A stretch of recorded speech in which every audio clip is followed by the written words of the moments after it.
शिव बाबा याद है ना? ओम शांति। 19 जुलाई 2024 के ईश्वरीय महावाक्य। पहले सुनते हैं मुरली के मुख्य पॉइंट्स। बाबा ने कहा, सबको समझाओ, पैगाम दो, नहीं तो राजधानी कैसे स्थापन होगी। एक जगह बैठ जाने से कुछ नहीं होगा। तुम कितने पद्म भाग्यवान हो जो तुम बच्चों को बेहद का बाप मिला है। तो अब योग बल से अपना श्रृंगार करो। यह बड़ी बड़ी बिल्डिंग्स आदि सब खत्म हो जाएंगी। इसलिए बाप कहते, मीठे मीठे बच्चे, यह जो कुछ देखते हो ऐसे समझो यह है ही नहीं। फिर बाबा ने कहा, बहुत खुशी होनी चाहिए कि अभी हम अमरलोक में जाते हैं। यहाँ से खुशी का खजाना भरकर जा रहे हैं। तो इस कमाई करने में, झोली भरने में अच्छी रीति लग जाना चाहिए। टाइम वेस्ट नहीं करना चाहिए। बस अभी तो हमको औरों की सर्विस करनी है। अंधों की लाठी बनो। बेहद का बाप गारंटी करते हैं, तुम इस अंतिम जन्म में पवित्र बनेंगे तो पवित्र दुनिया के मालिक बनेंगे। 21 जन्म के लिए सिर्फ यह एक जन्म मेरी श्रीमत पर चलो। लास्ट में बाबा ने कहा, याद में रहकर तुम औरों को बताओ तो सुनने वाले टाइम भी भूल जाए, परंतु वह ताकत चाहिए, देह अभिमान नहीं होना चाहिए। राजा बनना है तो प्रजा भी बनाओ। ऐसे थोड़े ही बाप माथे पर पाग रख देंगे। तुम्हारी एम ऑब्जेक्ट है डबल सिरताज बनने की। और अब सुनते हैं महावाक्यों को विस्तार से। मुरली का सार, मीठे बच्चे, तुम्हें डबल सिरताज राजा बनना है तो खूब सर्विस करो, प्रजा बनाओ। संगम पर तुम्हें सर्विस ही करनी है, इसमें ही कल्याण है। प्रश्न, पुरानी दुनिया के विनाश के पहले हर एक को कौन सा श्रृंगार करना है? उत्तर, तुम बच्चे योग बल से अपना श्रृंगार करो। इस योग बल से ही सारा विश्व पावन बनेगा। तुमको अब वानप्रस्थ में जाना है, इसलिए इस शरीर का श्रृंगार करने की जरूरत नहीं। यह तो वर्थ नोट पैनी है, इससे ममत्व निकाल दो। विनाश के पहले बाप समान रहम दिल बन अपना और दूसरों का श्रृंगार करो। अंधों की लाठी बनो। ओम शांति। अब यह तो बच्चे अच्छी रीति समझ गए हैं कि बाप आते हैं पावन बनने का रास्ता बताने। उनको बुलाया जाता है इसी एक बात के लिए कि आकर हमको पतित से पावन बनाओ, क्योंकि पावन दुनिया पास्ट हो गई, अब पतित दुनिया है। पावन दुनिया कब पास्ट हुई, कितना समय हुआ, यह कोई नहीं जानते। तुम बच्चे जानते हो, बाप फिर इस तन में आया हुआ है। तुमने ही बुलाया है कि बाबा आकर हम पतितों को रास्ता बताओ, हम पावन कैसे बने। यह तो तुम जानते हो, हम पावन दुनिया में थे, अभी पतित दुनिया में हैं। अभी यह दुनिया बदल रही है। नई दुनिया की आयु कितनी, पुरानी दुनिया की आयु कितनी है, यह कोई भी नहीं जानते। पक्का मकान बनाओ तो कहेंगे इसकी आयु इतने वर्ष होगी। कच्चा मकान बनाएंगे तो कहेंगे इसकी आयु इतने वर्ष होगी। समझ सकते हैं यह कितने वर्ष तक चल सकता है। मनुष्यों को यह पता ही नहीं कि यह जो सारी दुनिया है उनकी आयु कितनी है। तो जरूर बाप को आकर बताना पड़े। बाप कहते हैं, बच्चे अब यह पुरानी पतित दुनिया पूरी होनी है, नई पावन दुनिया स्थापन हो रही है। नई दुनिया में बहुत थोड़े मनुष्य थे। नई दुनिया है सतयुग, जिसको सुखधाम कहते हैं। यह है दुख धाम, इसका अंत जरूर आना है। फिर सुखधाम की हिस्ट्री रिपीट होनी है। सबको यह समझाना है। बाप डायरेक्शन देते हैं, अपने को आत्मा समझ बाप को याद करो और फिर औरों को भी यह रास्ता बताओ।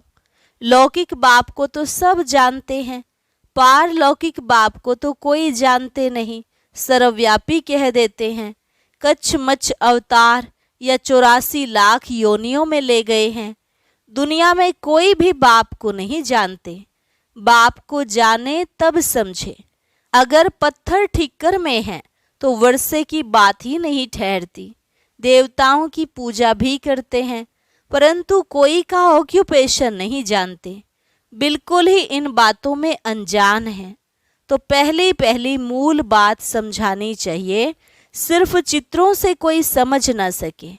मनुष्य बेचारे ना बाप को जानते हैं ना रचना को जानते हैं कि शुरू से लेकर यह रचना कैसे रची।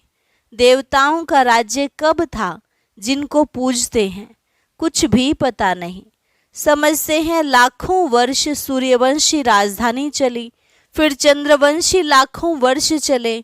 इसको कहा जाता है अज्ञान। अभी तुम बच्चों को बाप ने समझाया है, तुम फिर रिपीट करते हो।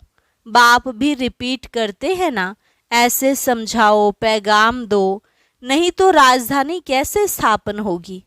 यहाँ बैठ जाने से नहीं होगा। हाँ, घर में बैठने वाले भी चाहिए, वह तो ड्रामानुसार बैठे हैं। यज्ञ की संभाल करने वाले भी चाहिए। बाप के पास कितने बच्चे आते हैं मिलने के लिए, क्योंकि शिव बाबा से ही वर्षा लेना है। लौकिक बाप के पास बच्चा आया तो वह समझेंगे हमको बाप से वर्षा लेना है। बच्ची तो जाकर हाफ पार्टनर बनती है। सतयुग में कभी मिल्कियत आदि पर झगड़ा होता ही नहीं। यहाँ झगड़ा होता है काम विकार पर। वहाँ तो यह 5 भूत होते नहीं तो दुख का नाम निशान नहीं, सब नष्टो मोहा होते हैं। यह तो समझते हैं स्वर्ग था जो पास्ट हो गया, चित्र भी हैं, परंतु यह ख्यालात तुम बच्चों को अभी आते हैं। तुम जानते हो यह चक्र हर 5000 वर्ष के बाद रिपीट होता है। शास्त्रों में कोई यह नहीं लिखा है कि सूर्यवंशी चंद्रवंशी डायनेस्टी 2500 वर्ष चली। अखबार में पढ़ा था कि बड़ौदा के राजभवन में रामायण सुन रहे हैं। कुछ भी आफतें आती हैं तो मनुष्य भक्ति में लग जाते हैं भगवान को राजी करने के लिए। ऐसे कोई भगवान राजी होता नहीं है, यह तो ड्रामा में नोंद है। भक्ति से कभी भगवान राजी नहीं होता। तुम बच्चे जानते हो आधा कल्प भक्ति चलती है, खुद ही दुख उठाते रहते हैं। भक्ति करते करते सब पैसे खलास कर देते हैं। यह बातें तो कोई विरले ही समझेंगे। जो बच्चे सर्विस पर है वह समाचार भी देते रहते हैं।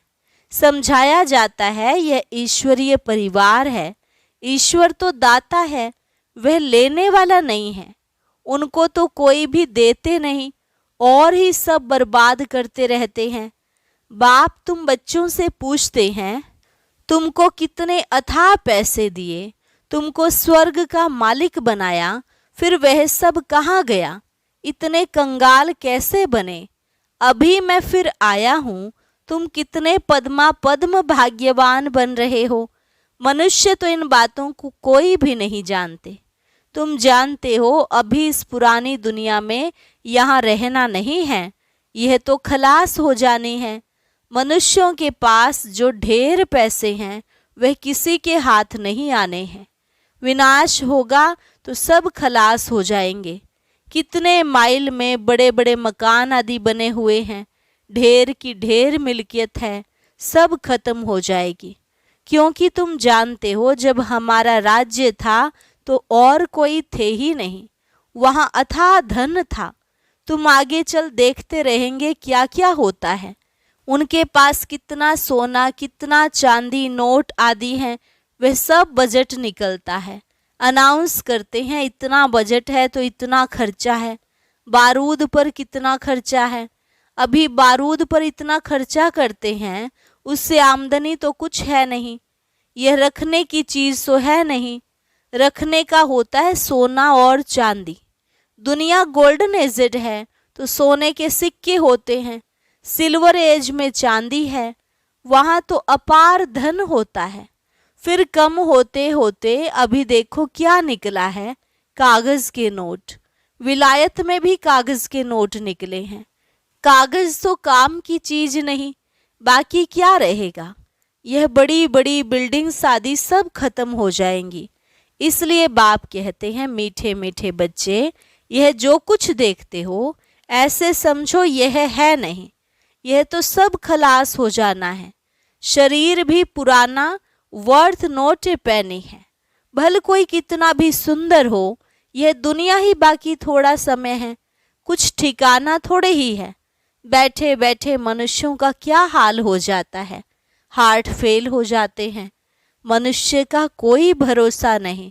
सतयुग में थोड़े ही ऐसे होगा, वहाँ तो कायाकल्प तरु समान होती है योग बल से। अब तुम बच्चों को बाप मिला है, कहते हैं इस दुनिया में तुमको रहना नहीं है, यह छीछी दुनिया है। अब तो योग बल से अपना श्रृंगार करना है। वहाँ तो बच्चे भी योग बल से होते हैं, विकार की बात ही वहाँ नहीं होती। योग बल से तुम सारे विश्व को पावन बनाते हो, तो बाकी क्या बड़ी बात है। इन बातों को भी वही समझेंगे जो अपने घराने के होंगे। बाकी तो सबको शांति धाम में जाना है, वह तो है घर, परंतु मनुष्य उसको घर भी नहीं समझते हैं। वो तो कहते हैं एक आत्मा जाती है, दूसरी आती रहती है, सृष्टि वृद्धि को पाती जाती है।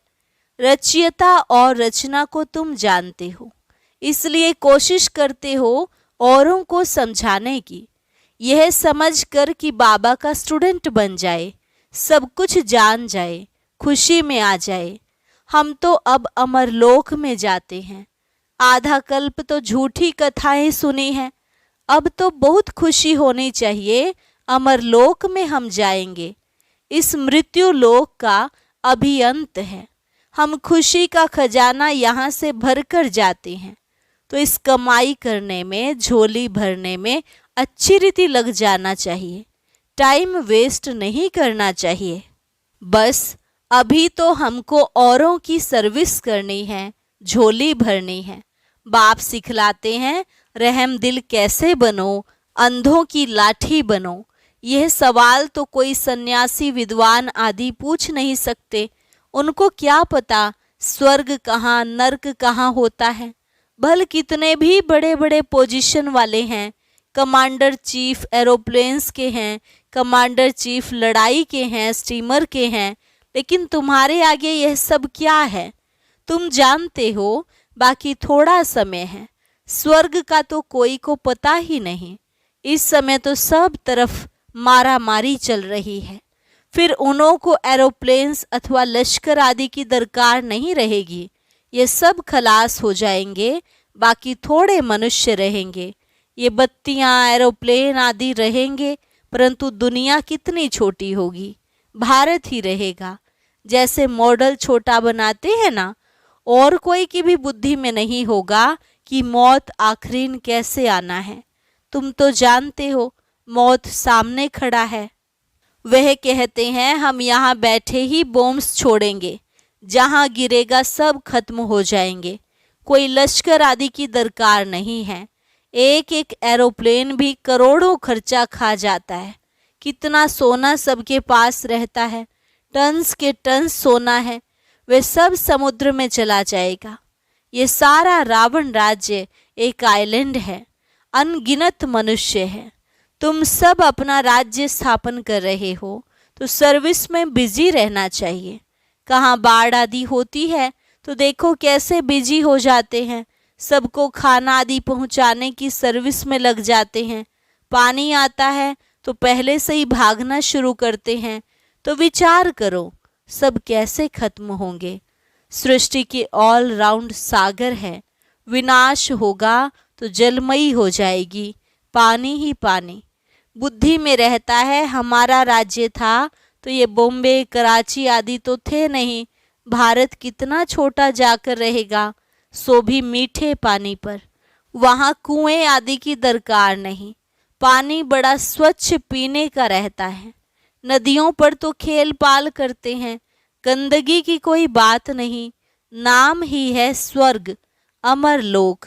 नाम सुनकर ही दिल होती है जल्दी जल्दी बाप से पूरा पढ़कर वर्षा ले लेवें, पढ़कर और फिर पढ़ावें। सबको पैगाम दे। कल्प पहले जिन्होंने वर्षा लिया है वह ले लेंगे। पुरुषार्थ करते रहते हैं क्योंकि बेचारे बाप को नहीं जानते हैं। बाप कहते हैं पवित्र बनो।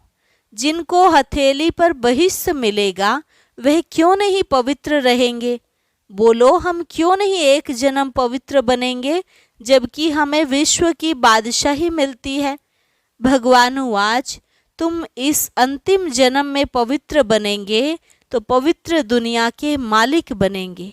21 जन्म के लिए सिर्फ यह एक जन्म मेरी श्रीमत पर चलो। रक्षाबंधन भी इसकी निशानी है। तो क्यों नहीं हम पवित्र रह सकेंगे? बेहद का बाप गारंटी करते हैं।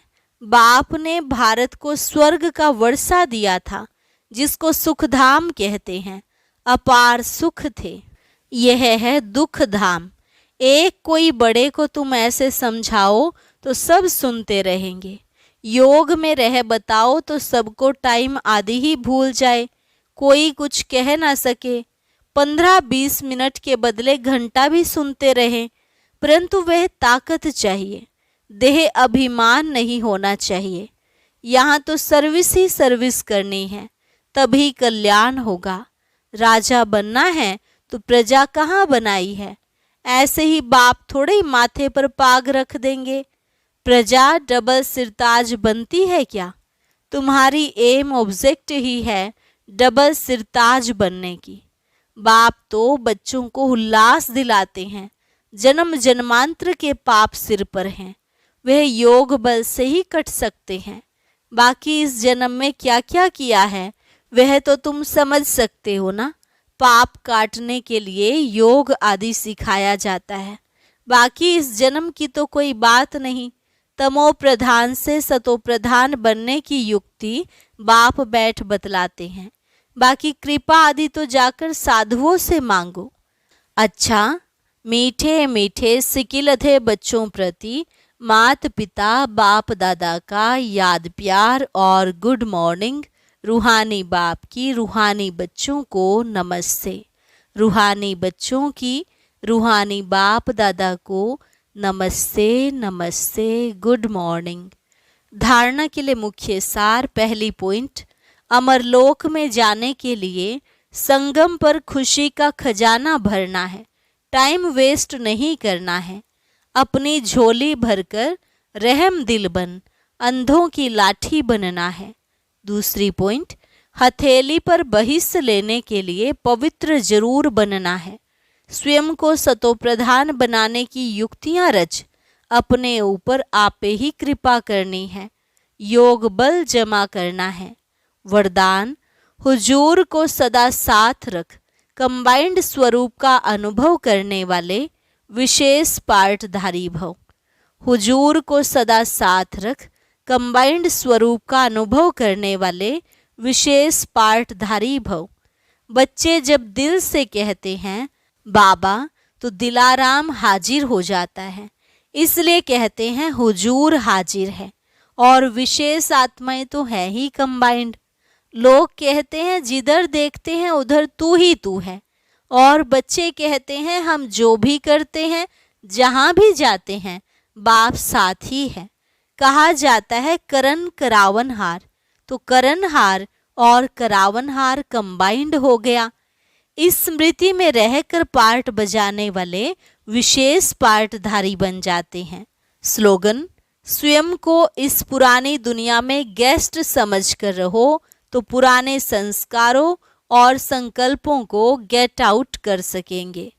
स्वयं को इस पुरानी दुनिया में गेस्ट समझकर रहो तो पुराने संस्कारों और संकल्पों को गेट आउट कर सकेंगे। अच्छा, ओम शांति। आज बाबा ने टेंशन से फ्री होने के लिए 2 शब्दों को याद रखने के लिए कहा। वह 2 शब्द कौन से हैं, यह जानने के लिए सुनते हैं आज का अव्यक्त ज्ञान।